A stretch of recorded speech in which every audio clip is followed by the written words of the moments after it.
Secrets of God's में मैं सिद्धार्थ ब्रह्मभट्ट आप सभी का एक बार फिर से स्वागत करता हूँ। इस वीडियो में आपको बताऊंगा कि मकर संक्रांति का महत्व क्या है और कुछ पौराणिक तथ्य बताऊंगा आपको, जिससे आपको पता चलेगा कि क्यों मनाई जाती है। देखिए, हमारे देश में मकर संक्रांति कई रूप से मनाई जाती है। अलग अलग रूप में लोग इसे मनाते हैं। अगर हम पुराणों की माने, पौराणिक दृष्टिकोण से देखें तो इस दिन भगवान सूर्य नारायण अपने पुत्र शनि के घर पे 1 महीने के लिए रहने जाते हैं, क्योंकि सूर्य इस दिन मकर राशि में प्रवेश करते हैं और मकर राशि के स्वामी शनि हैं। लेकिन ज्योतिषीय दृष्टिकोण से अगर हम देखें तो सूर्य और शनि का तालमेल संभव नहीं है। लेकिन पौराणिक दृष्टिकोण से अगर हम देखें तो ये पिता और पुत्र के बीच में तालमेल बैठाने का दिन है। ये पहला तथ्य है। दूसरा एक और तथ्य है, पौराणिक तथ्य, कि इस दिन भगवान विष्णु ने सभी असुरों का अंत करके युद्ध समाप्ति की घोषणा की थी और जितने भी असुरों के कटे हुए सर थे उन सभी को मंदराचल पर्वत के ऊपर उन्होंने दबा दिया था। तो ये जो दिन है वो पुराणों के आधार पर नकारात्मकता और बुराइयों को खत्म करने का भी दिन है।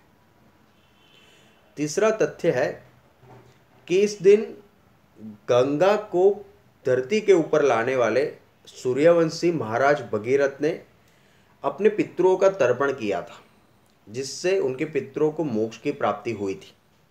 गंगा नदी के पावन स्पर्श से उन सभी को मुक्ति मिल गई थी। बाद में गंगा जी ने सागर के साथ वो मिल गई थी, इसलिए आज भी गंगा सागर में मेला लगता है।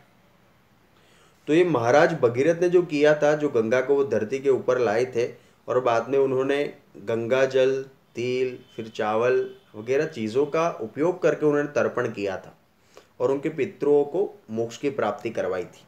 तो तब से ये तीर्थ स्थानों में स्नान करने का ये प्रचलन रहा है और पुण्यदान करने का, दान करने का और तीर्थ स्थानों की यात्रा करने का, धार्मिक कर्म करने का प्रचलन रहा है। सूर्य संस्कृति में मकर संक्रांति का दिन ब्रह्मा, विष्णु, महेश, आद्यशक्ति और गणेश जी और सूर्य, इनकी उपासना करने का ये व्रत होता है और इससे हमारी आत्मा, शरीर और मन को शक्तियाँ प्रदान होती है। सूर्य संस्कृति में मकर संक्रांति का ये महत्व है। विष्णु धर्म सूत्र के अनुसार हर मनुष्य को मकर संक्रांति के दिन तिल से 6 कर्म करने चाहिए, जिससे उसकी शुभता में वृद्धि होती है। उसके सारे कार्य जो उसके द्वारा किए गए हैं, कहते हैं कि भगवान विष्णु को समर्पित होते हैं। सारे पापों से मुक्त होकर उसको सुख समृद्धि की प्राप्ति होती है। तिल से जुड़े हुए 6 कर्म, यानी कि तिल और जल से स्नान करना, फिर तिल का दान करना, फिर तिल से बना भोजन करना, जल में तिल को प्रवाहित करना, फिर तिल की आहुति देना और तिल के तेल का उपटन लगाना।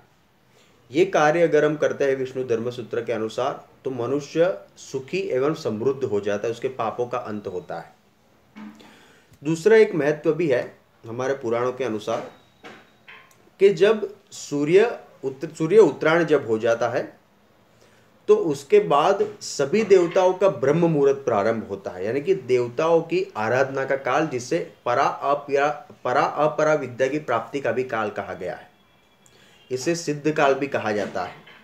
जो देवता जो साधना करते हैं, जो उपासना करते हैं, उसका काल मकर संक्रांति के बाद ही शुरू हो जाता है। तो ये कुछ तथ्य है, पौराणिक तथ्य। इसके आधार पर हमारी संस्कृति में मकर संक्रांति का पर्व मनाने की परंपराएं रही है। धन्यवाद। आप हमारे चैनल पे सब्सक्राइब करें, आप अपने कमेंट्स दीजिए। Thank you so much.